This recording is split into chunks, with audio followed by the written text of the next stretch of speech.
Mesdames et messieurs, bonsoir et bienvenue. Elle incarne une voix forte, une présence engagée et une nouvelle responsabilité au service de la femme congolaise. Elle est magistrate, experte ZLECAf, nommée récemment par décret présidentiel au Conseil consultatif de la femme. Madame Adje Nekibongi Apomishzi est avec nous ce soir. Son parcours, ses ambitions et sa vision à découvrir dans cette émission et c'est tout de suite.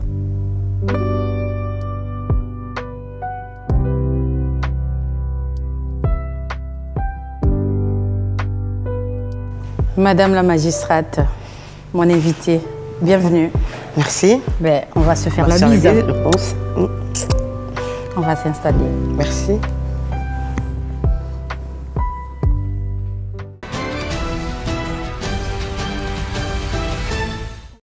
Madame Adje Nekibongi, bienvenue dans Alinéa. Merci infiniment, Madame Aline Tokabeka. Merci à vous. Alors, toutes nos félicitations pour votre nomination au Conseil consultatif de la femme. Alors, qu'est-ce que cela représente pour vous? Vous l'avez dit, tout d'abord, j'aimerais remercier Son Excellence le Président de la République, Denis Sassou Nguesso, pour m'avoir donné la possibilité d'intégrer donc le Conseil consultatif de la femme à travers cette nomination. On est nombreuses et je tiens sincèrement à le remercier. Oui, nombreuses mais pas des moindres, hein, des figures très emblématiques dans la cause féminine. Exactement. Je pense que c'était un honneur qui vous a été fait en tout cas. Très. Et je le prends comme ça. Dans tous les cas, on aura énormément de responsabilités. Je vais essayer de repartir un peu sur le rôle parce que vous savez que ce conseil existe déjà. D'accord. Il a été institué en 2015 par la Constitution. Tout à fait. Et donc là, c'était l'occasion pour le chef de l'État de à nouveau nominer donc les nouveaux membres parce que c'est 3 ans normalement le mandat. Et donc là, c'est un nouveau mandat qui s'ouvre pour ces nouveaux membres. Vous avez été nommé récemment par décret présidentiel. Est-ce qu'à ce jour, on peut déjà connaître la nouvelle présidente? Effectivement, au niveau du Conseil consultatif de la femme, ça sera une secrétaire exécutive permanente. Donc c'est le secrétaire qui aura rang effectivement d'organe pour présider à ce jour en tout cas. Nous ne connaissons pas. Nous savons juste qu'il y a une assemblée générale qui doit se réunir. Donc à l'occasion de cette assemblée générale, il y aura d'autres membres qui seront choisis, sans compter donc les membres qui sont choisis par la ministre de la promotion de la femme. Et bien évidemment, comme vous l'avez dit, président, en fait, la secrétaire sera désignée, nommée par décret du président de la République. D'accord, très bien. Il y a quand même des têtes d'affiche, certainement. Certainement. Sans doute. On verra, la surprise sera de mise. Exactement, on sait que ça ne saurait tarder. Alors, Madame Adje Nekibongi, vous avez de multiples facettes. Hein. Vous êtes magistrate, vous faites beaucoup de choses. Vous êtes experte ZLECAf, vous êtes engagée dans la cause féminine. Est-ce qu'on peut vous connaître en profondeur? Qui êtes-vous exactement? C'est vrai que je n'ai pas pour habitude de parler de moi, mais là, vous me sortez, effectivement, c'est un exercice. Je vais m'essayer. Effectivement, je suis Madame Michezi Nekibongi Adze et je suis magistrate de formation. J'exerce dans une juridiction de Brazzaville et à côté de ça, je suis analyste. Donc, dans les problématiques qui touchent les questions sociales, économiques et environnementales, puisque je publie des articles tout le temps. Et à côté de ça, je suis... Je souligne que vous en publiez, mais beaucoup. Félicitations. Merci. Donc, à côté de ça, je suis très engagée dans les mouvements associatifs, puisque sur la place de Brazzaville, je suis membre du Zonta Club International, qui s'est installé il y a moins de 2 ans. C'est une grande association que les gens ignorent d'ailleurs. Et à côté de ça, la plus connue que vous connaissez tous, c'est African Women Leader Network, qui n'est rien d'autre que Aoline, où je suis membre actif à côté des autres femmes. Et présidée au niveau de l'antenne nationale par Madame Danielle Sassou Nguesso. Exactement, c'est notre présidente depuis 2023 qui a été d'ailleurs installée par son Excellence le Président de la République. Vous êtes fortement en tout cas engagée dans les questions féminines et vous faites beaucoup de choses, comme je l'ai dit tantôt, experte ZLECAf. Alors, quelles ont été vos sources d'inspiration pour vous emmener à ces engagements-là? En termes de sources d'engagement, je vais aller sur 3 facettes ou 3 dimensions. La première, c'est d'abord ma mère. c'est une femme de courage, c'est une femme ambitieuse et c'est une femme qui a toujours mis l'accent sur la famille. Voilà, c'est d'abord mon premier modèle. Mais à côté de ma mère, vous avez également d'autres femmes que je côtoie au quotidien. Par leur courage, elles m'impressionnent. Ces femmes qui élèvent leurs enfants toutes seules. Et en même temps, ça, ce sont des visages que moi, je connais parce qu'elles gravitent autour de moi. Mais vous avez également ces visages qui sont très connus. Des femmes leaders qui ont impacté leur histoire. Comme je parlerai de notre marraine de Aoline Union africaine, Hélène Johnson Sirleaf, qui est une femme très engagée aujourd'hui, puisque grâce à elle, nous avons eu Aoline avec les autres femmes présidentes dans tous les États africains où on a eu la chance d'avoir des femmes. Et ensuite, vous avez comme ça, qui me vient à l'esprit parce que j'ai tellement étudié Simone Veil pour son combat pour les droits des femmes. On a tout été admiratifs. Voilà, admiratifs. Elle a vraiment marqué mes études et encore aujourd'hui. Mais à côté de ça, j'ai dit que j'écrivais sur les problématiques liées à l'environnement. Et il y a une dame. Cette dame, elle est militante écologiste et elle est la première femme prix Nobel de la paix en Afrique en 2024. J'essaie de voir qui c'est. Wangari Maathai. Exactement. Voilà, et ça c'est vraiment un modèle. Vous voyez, ces femmes-là aujourd'hui, ce sont des visages qui montrent que le changement ou le développement peut se faire avec toutes les femmes. Et à côté de cela, je disais, j'ai une autre facette, j'ai un autre repère concernant mes inspirations, ce sont des principes, les principes de droit. Je suis moi-même magistrat. Ce sont ces principes de droit de l'homme et de la justice qui aujourd'hui m'ont renforcé dans ma détermination à me battre et à lutter avec ces femmes pour les défendre, notamment hors des juridictions, puisque je le fais hors des juridictions aujourd'hui à travers les mouvements associatifs dans lesquels je suis ancrée. Très bien. On peut dire qu'avec cette nomination au Conseil consultatif de la femme, c'est un couronnement, en quelque sorte, de vos efforts, de votre engagement, de cette vision que vous avez à vouloir mettre en place avec les autres sur l'avenir de la femme. Alors, vous allez œuvrer aux côtés de toutes ces femmes, toutes ces figures féminines qui vont se regrouper au sein de cette haute institution féminine. Quel sera votre engagement à faire en sorte que cette institution, de votre côté, bien entendu, puisse avoir du répondant selon la vision que vous avez, vous, de cet engagement féminin? D'accord. Tout d'abord, vous savez, quand on décide de s'engager dans un mouvement qui met l'accent donc sur les femmes, sur l'autonomisation des femmes ou sur le leadership des femmes, ça veut dire que tout de suite on sait à quoi on s'attend. Vous savez, on nous pose souvent des questions où vous en faites un peu trop, etc. Mais non, il ne faut pas dire ça comme ça. Moi, j'estime qu'aujourd'hui, le Congo a décidé de mettre en place un conseil consultatif de la femme. C'est déjà une grande, mais c'est une grande victoire, vous savez. Tout simplement parce que le Conseil consultatif en lui-même, qu'est-ce qu'il fait? Il émet des avis sur les questions liées aux droits de la femme. Il fait également une autre chose, c'est des suggestions au gouvernement sur toutes les questions pour promouvoir l'intégration de la femme dans le développement. Donc vous voyez que rien que par les missions régaliennes de ce conseil, je m'inscris et je dis mais que mes missions où les tâches que j'aurai à accomplir iront dans la droite lignée de ce que le Conseil doit accomplir. Après, il y a plusieurs axes, hein. Je vous le concède. Là, vous m'avez posé une question en me demandant si on avait déjà des membres désignés, etc. Mais il y a beaucoup de documents qui vont être mis en place. Il y a un programme d'activité qui va être mis en place avec beaucoup d'axes. La sensibilisation sur le droit des femmes. Il y aura également la promotion de l'entrepreneuriat. Vous aurez énormément la coopération, le partenariat avec d'autres institutions, etc. Et ce sont ces axes-là, une fois qu'on les aura adoptés, qui vont permettre aux différents membres comme moi de se positionner. Et pour ma part, je serais vraiment ravie en tant qu'expert ZLECAf aujourd'hui et analyste, parce que je sensibilise énormément sur les questions liées au droit, au développement durable. Je mettrais un point d'honneur, mais à sensibiliser les femmes sur les outils de promotion de la ZLECAf et sur la masculinité positive. Qui incarne bien entendu le président de la République, Denis Sassou Nguesso. Alors, dans cet engagement féminin, on sent bien qu'il y a beaucoup de travail à faire. Cette institution existe déjà il y a quelques années, portée, nous le savions toutes, par Madame Kébi.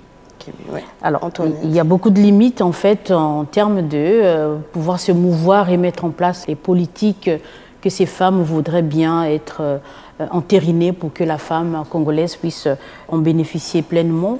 Vous pensez qu'avec cette nouvelle dynamique dans laquelle vous vous trouvez aujourd'hui, il y aura un grand pas qui sera fait dans ce sens de limite en termes de moyens, en termes d'accompagnement? Vous pensez qu'il y aura un changement remarquable? En tout cas, on le souhaite. Vous savez, tout simplement parce qu'en termes de moyens, je dirais que ça ne dépend pas de moi, puisque le budget du Conseil, c'est l'État qui finance aujourd'hui l'intégralité du fonctionnement du Conseil. Ça dépendra donc de nos autorités.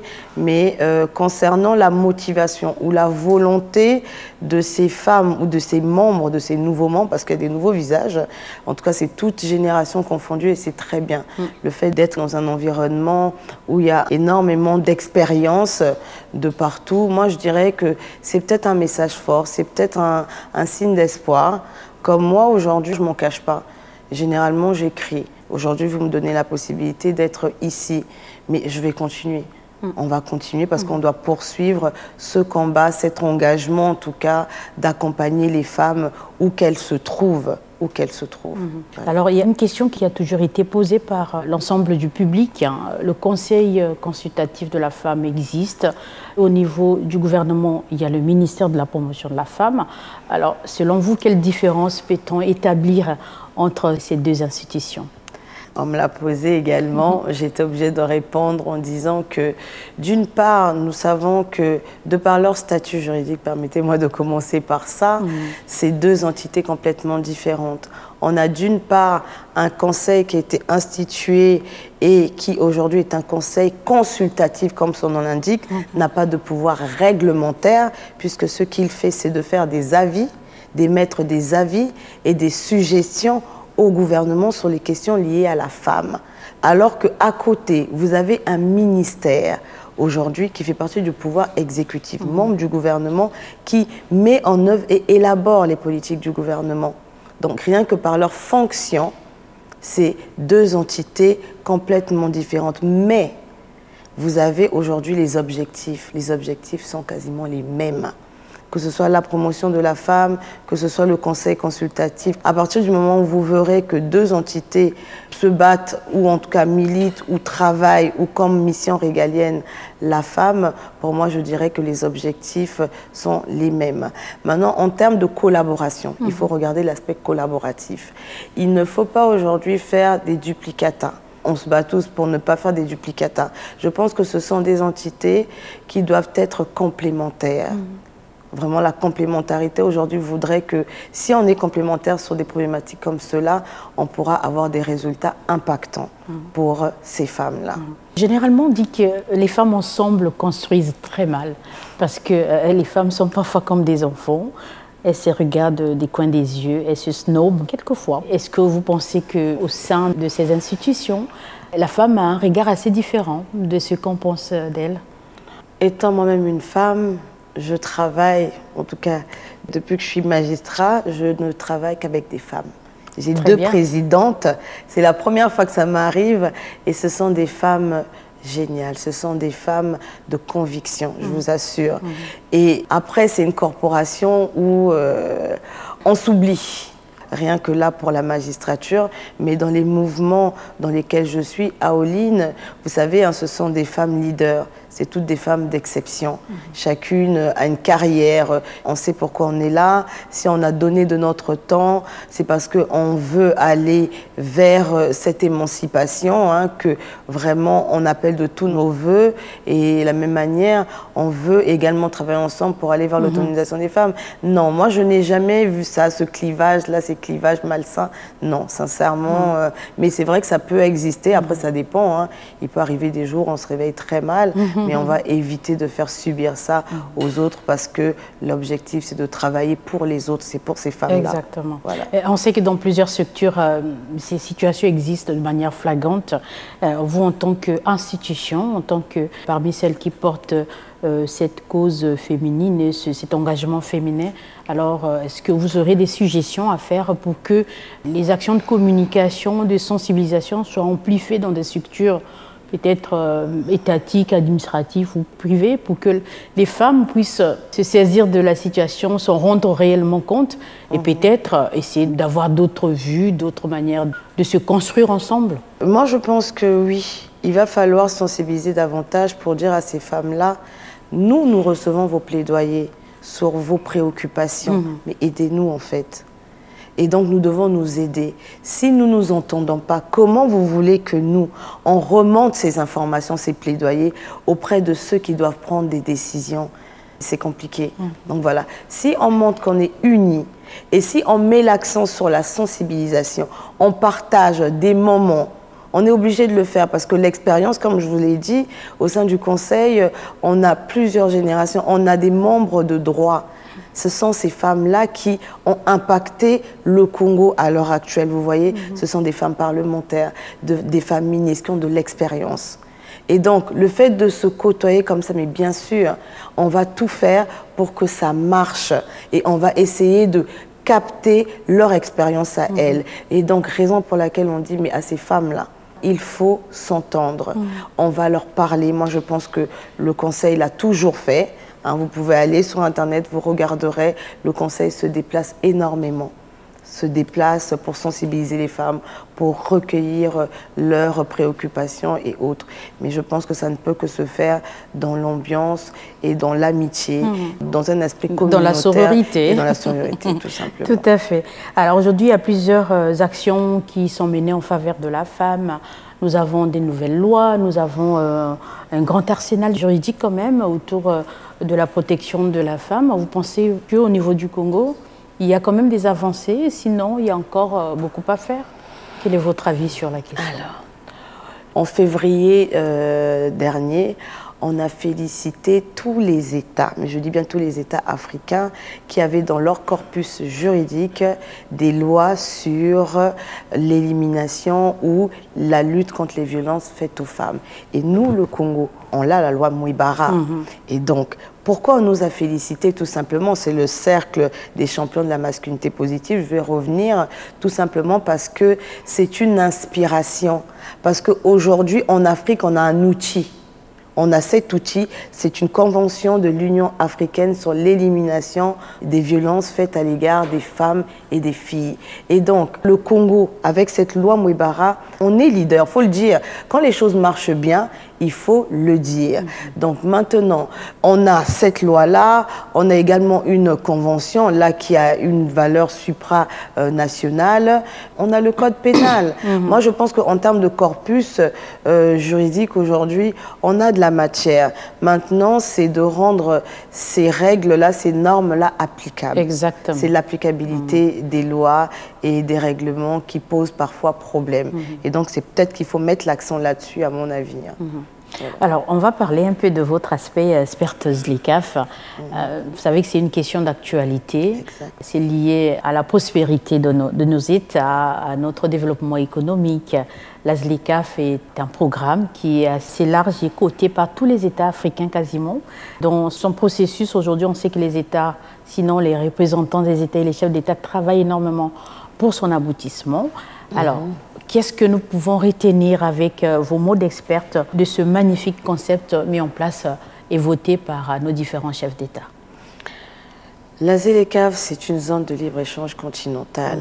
Si je dois faire simple, depuis 2021, on va dire, c'est l'entrée en vigueur de ce marché communautaire.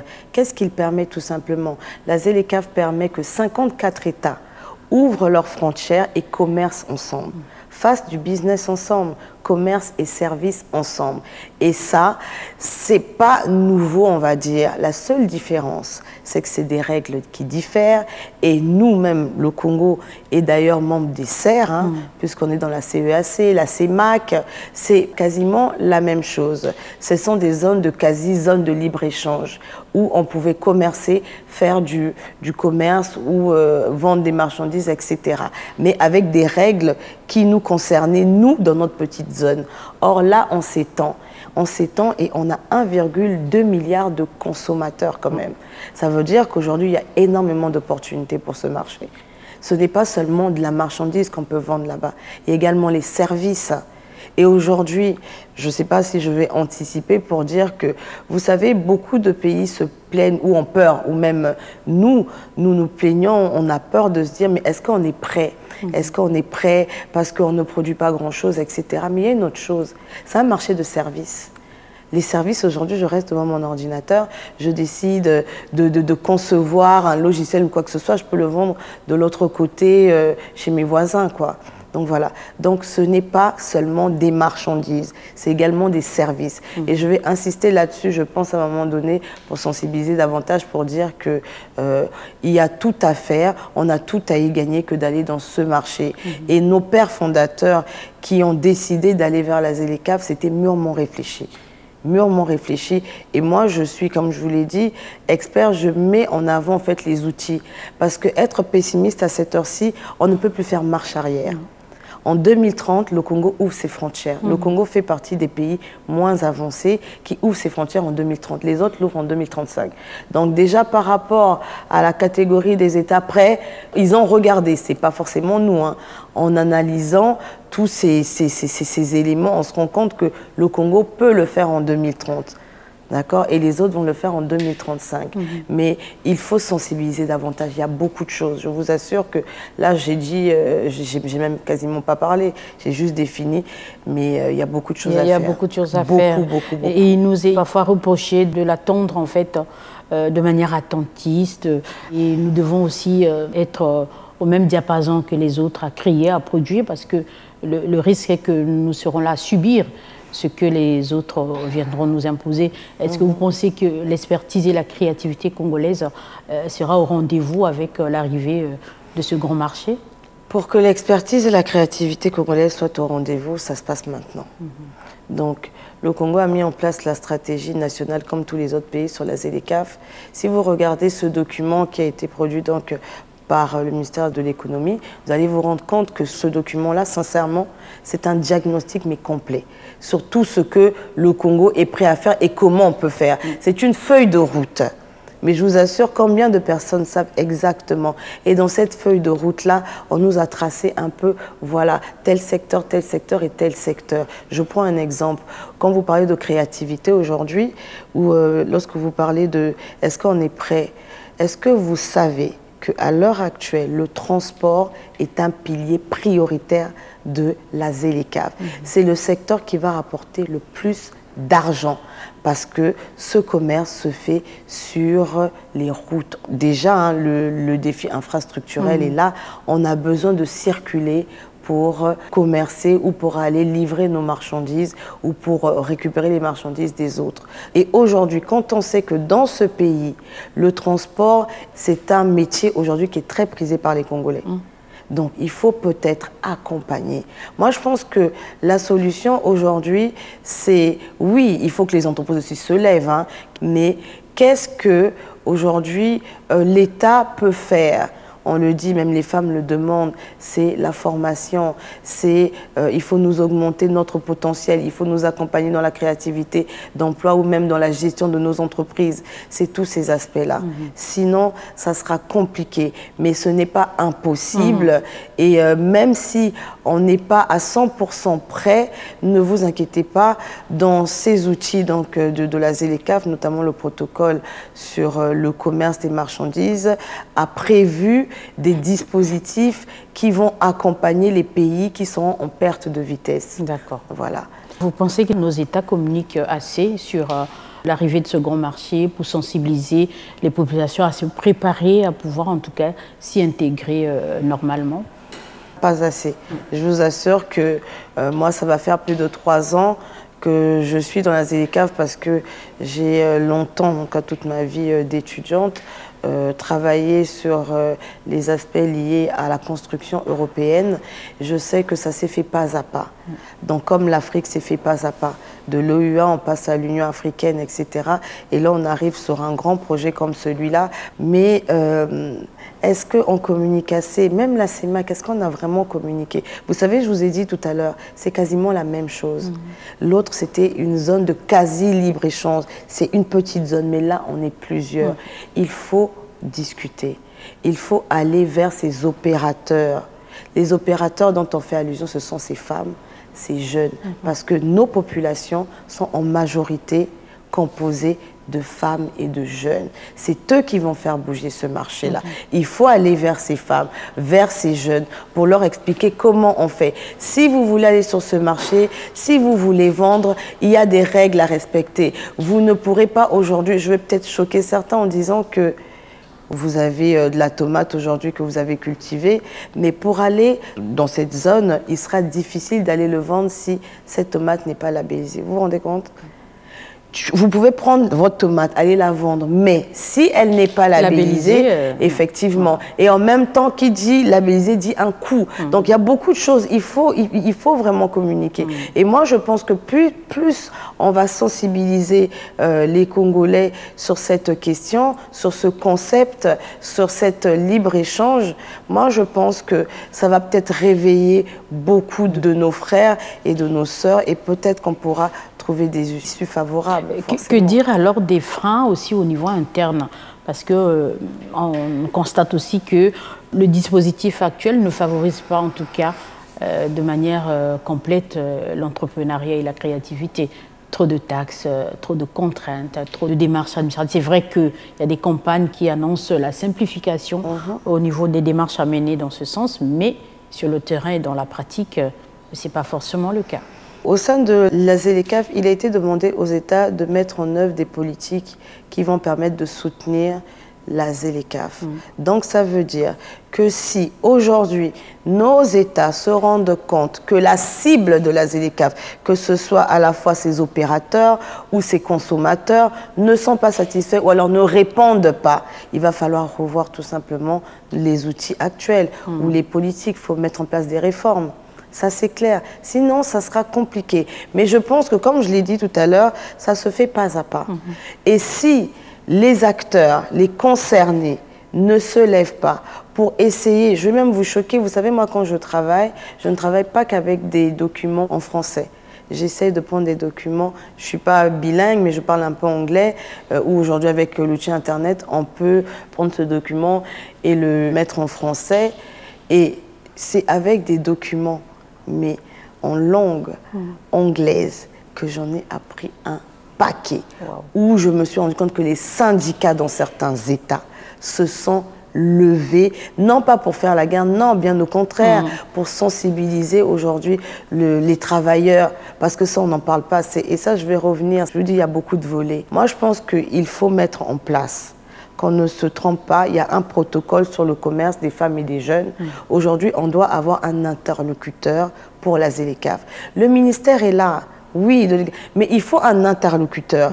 Il faut avoir une entité. Le ministère, vous faites allusion à quel ministère? De l'économie? L'économie est là, mais moi je parle de, on va dire, une entité aujourd'hui, ou une personne, ou même vous, je ne sais pas, mais qu'on mette en place vraiment un interlocuteur qui pourra au moins diriger, orienter en fait, on va dire, les Congolais qui se posent des questions. Ça ne veut pas dire qu'il va faire le travail du ministère de l'économie ou du ministère de la femme, mais au moins une entité qui en sait vraiment long sur la ZLECAf et qui sache orienter et qui sache dire également, mais à l'heure actuelle, si vous n'avez pas tel financement, à l'heure actuelle, au niveau de la ZLECAf, il y a Afreximbank Bank qui a mis en place des dispositifs pour accompagner. Donc, et c'est tout ça. C'est là où je dis, je parle d'outils de promotion. Tout à fait. Et ça, c'est vraiment le domaine dans lequel je suis en train de beaucoup travailler et exceller. Et parce que jusque-là, ça manque en fait.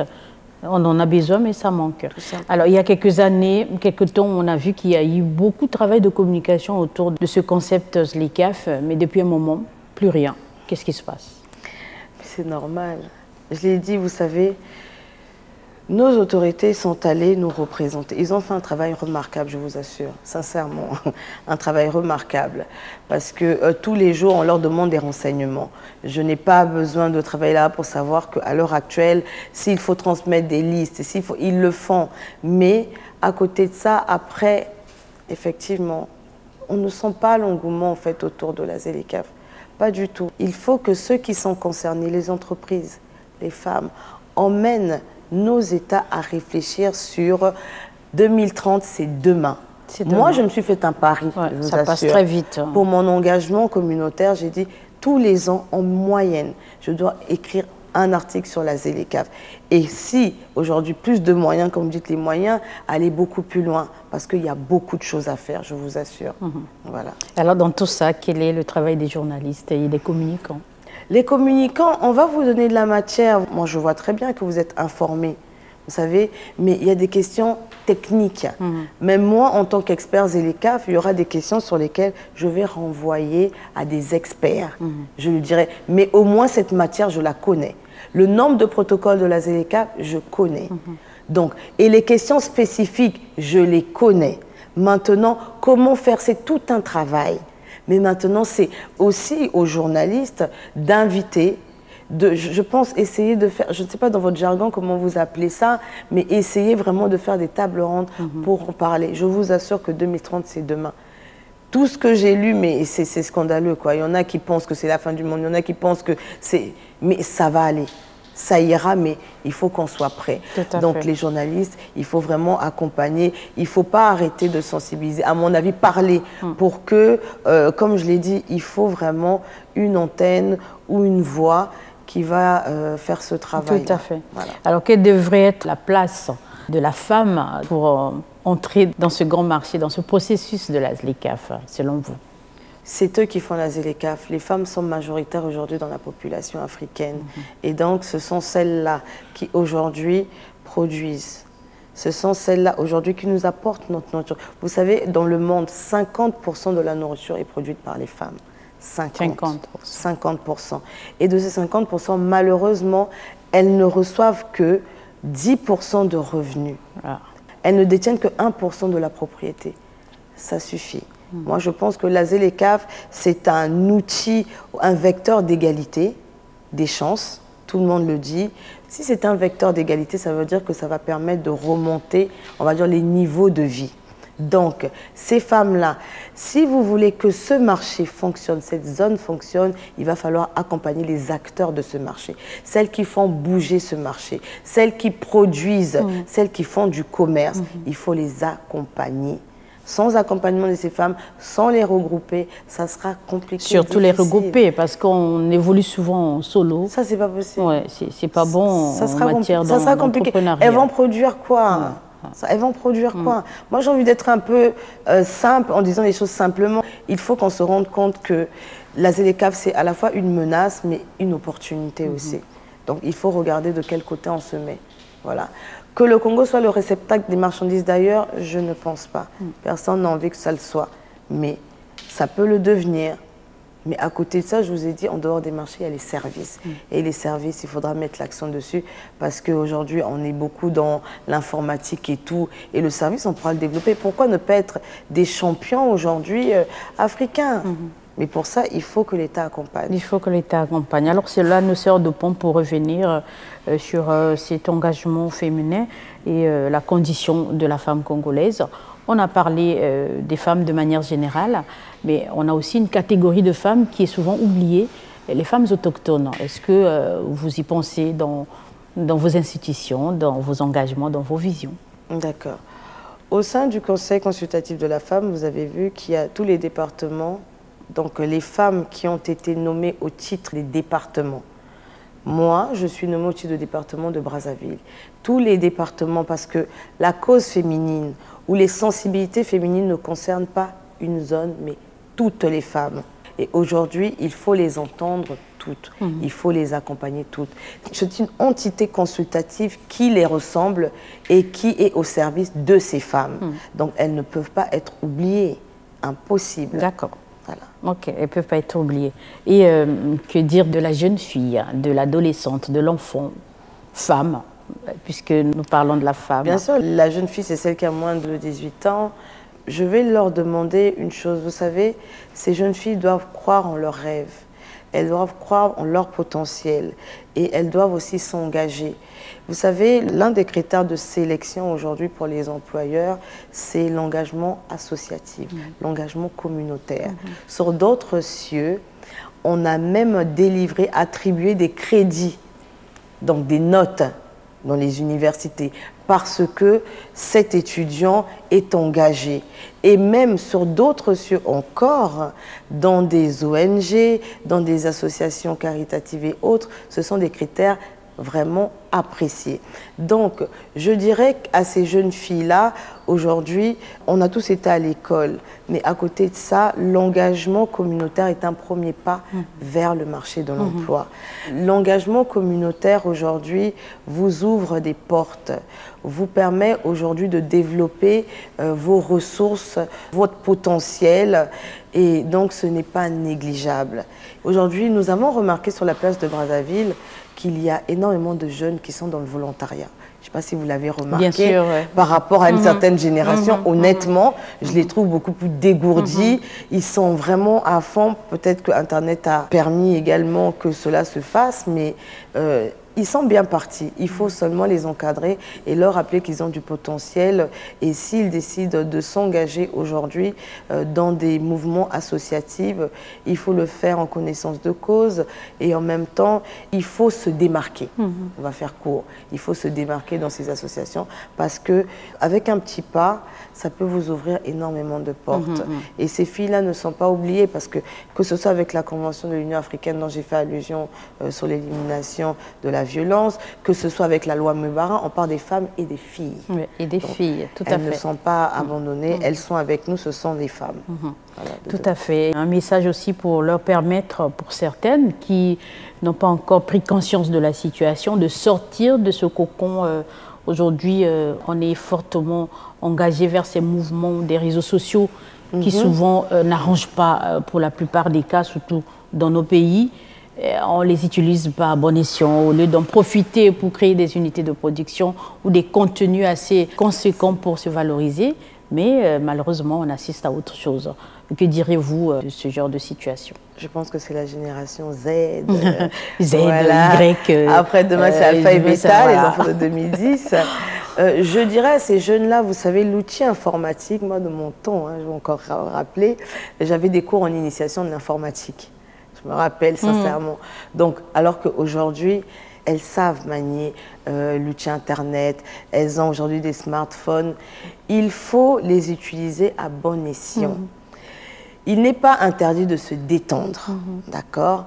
Mais je pense qu'elles auront plus à y gagner que de prendre cet outil-là ou même de travailler à faire, ou même de faire des activités ludiques. Je donne un exemple. Moi, par exemple, quand je suis chez moi, vous savez, quand j'ai envie de travailler, plutôt que de prendre mon ordinateur, lire, j'ai tendance à connecter mon ordinateur à ma télé. Et après, je mets le volume. Donc là, j'écoute, je fais lire. Tout ce que je fais lire. Donc là, je peux faire tout ce que je veux dans la maison, mais en même temps, je suis en train d'écouter. Et donc, c'est un peu ça. C'est parce que cet outil-là, je l'ai utilisé à l'époque, on va dire, des fois. Mais j'ai su l'utiliser aujourd'hui, je vous assure. C'est je mets le volume, je fais lire tout ce qui est là, et je me balade dans la maison, et c'est ça. Donc, utilisez-le parce qu'on ne sait pas de quoi sera fait demain. Donc, vraiment, les jeunes filles, on compte sur vous. Parce que moi, j'ai été à votre place. Je pense que Madame Aline Franceto-Kabeka a été à votre place. Utilisez cet outil, mais à bon escient. Voilà. En tout cas, merci. Je pense qu'on a fait le tour de toutes les questions. Je vous laisse peut-être un petit moment pour évoquer un aspect qu'on n'a peut-être pas pu le faire ensemble. Je pense qu'on a fait le tour. Notamment, j'ai aimé donc la question sur qu'est-ce qu'il faut dire à ces jeunes filles, parce que je me retrouve en fait. J'ai toujours dit, j'aurais aimé qu'on m'écoute, mais on est là pour elles. Le conseil consultatif est là pour elles. Je pense qu'avec toutes les sensibilités des femmes congolaises aujourd'hui, nous savons quelles sont les problématiques des femmes. Nous savons qu'elles aspirent à plus d'autonomie, à une inclusion financière. On veut vraiment construire une société dans laquelle la résilience et l'inclusion feront partie vraiment des modèles qui vont permettre à ces femmes de vivre convenablement. Et la masculinité positive, je pense que je reviendrai peut-être sur ce plateau un autre jour pour en parler. Sensibiliser en tout cas ces hommes-là pour qu'ils changent de comportement pour qu'ils accompagnent les femmes. Surtout dans les milieux professionnels. Exactement. Ouais. Que les hommes soient des alliés des femmes concernant la lutte contre donc, les inégalités et pour aussi nous accompagner pour mettre en place ou pour mieux comprendre le droit des femmes, les hommes. Donc il n'y a pas que les femmes, je pense, dans notre sujet, mais j'interpelle aujourd'hui les hommes à travers la masculinité positive, puisque son Excellence Denis Sassou Nguesso, notre président de la République, a reçu le prix de la masculinité positive. Donc ça montre à tel point, au plus haut sommet, nous avons comme exemple notre président de la République. Tous les hommes, il faut faire la même chose. On doit aller plus loin. Et vous savez, une dernière chose, madame, je vais m'arrêter par là, en disant que moi, j'apprécie une chose. J'aime quand on parle positivement de mon pays. Ah, mais bien sûr, tout le monde. Et ce sont des petites, ce sont des petites signes comme ça. Leader de ceci, nous sommes leaders de cela. Vous voyez ? Pas simplement dans l'image, mais dans les faits également. Dans les faits. Nous, on inspire, on inspire à travers la loi Mouebara. Vous ne pouvez pas savoir ce que ça a fait. On a inspiré les travaux de la 38e session de l'Union africaine et Aoline qui a été à côté donc, de ses chefs d'État et de gouvernement. Et le Congo pouvait parler d'une seule voix parce qu'on a été quasiment les premiers à le faire. Voilà, donc on va aller dans ce sens et je dirais que nous allons continuer avec le conseil consultatif.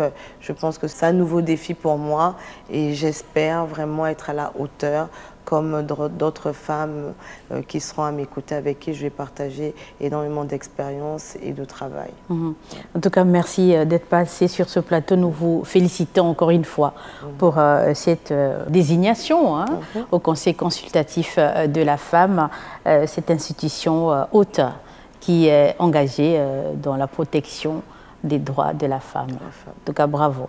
Merci. Voilà, très chers téléspectateurs, nous étions heureuses en tout cas de recevoir sur ce plateau d'Alinéa Madame Michizi Adje Kibongi Yapo, qui est donc magistrate, experte ZLECAf. Elle est engagée dans la cause féminine, elle est engagée dans beaucoup de choses. On n'a pas le temps d'en parler puisqu'aujourd'hui il s'agissait notamment de parler de sa place au niveau du Conseil consultatif de la femme, puisqu'elle a été récemment nommée par décret présidentiel pour renouveler en tout cas cette institution qui est créée au Congo depuis 3 ans, et donc aussi sur l'aspect zone de libre-échange continentale africaine, qui est donc ce projet qui permettra en tout cas à tous les États signataires de ce grand projet panafricain d'ouvrir leurs frontières afin de faire en sorte que le marché africain devienne grand et intégrateur et profitant à toute la population africaine au sens large du terme. En tout cas, merci pour votre attention, merci à toute l'équipe qui m'accompagne. À très bientôt sur nos antennes.